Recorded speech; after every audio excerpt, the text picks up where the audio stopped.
নবম শ্রেণীর একটি ভাব সম্প্রসারণ। নবম, দশম, একাদশ এবং দ্বাদশ শ্রেণীর ছাত্রছাত্রীরা এই ভাব সম্প্রসারণটি করতে পারো। এটা তোমরা প্রজেক্টেও যদি দেয় এটা ব্যবহার করতে পারো।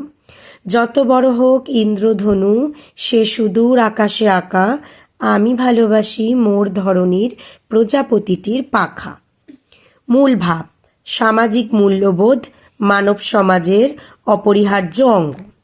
সম্প্রসারিত ভাব: আমাদের সমাজে প্রখর, বুদ্ধিদীপ্ত, কল্যাণমুখর মানুষের অভাব নেই।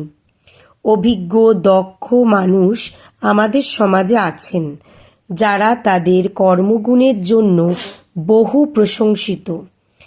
তারা আমাদের দেশের সাধারণ মানুষের কথা ভাবেন এবং কিভাবে আমাদের সমাজকে উন্নতির শিখরে পৌঁছে দেওয়া যায় তাই হলো এদের জীবনের লক্ষ্য।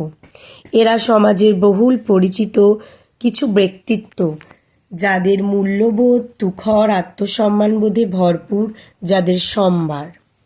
অথচ এই সব গুণী মানুষদের আমরা খোঁজ রাখি না, যথার্থ মূল্যবোধও করি না।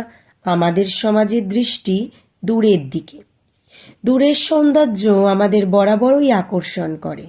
পৃথিবীর প্রান্তের ওই কৃতী ব্যক্তির, যারা কিনা আমাদের দেশের বাইরে থাকেন, আমরা তাদের প্রশংসায় পঞ্চমুখ হই, তাদের উদাহরণ দিই, তাদের সান্নিধ্য পাওয়ার জন্য উদ্গ্রীব হই।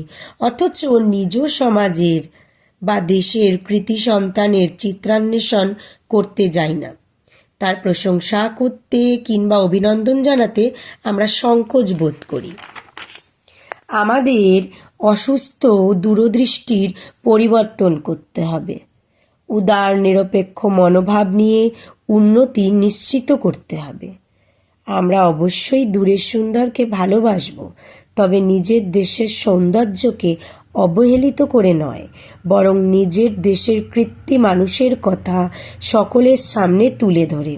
কারণ দূরের মানুষ তো তাৎক্ষণিক, তারা প্রয়োজন মেটাতে পারবে না। তাই নিজের দেশের মানুষকেই সম্মান জানাতে হবে। চ্যানেলটি ভালো লেগে থাকলে অবশ্যই সাবস্ক্রাইব করে দেবে।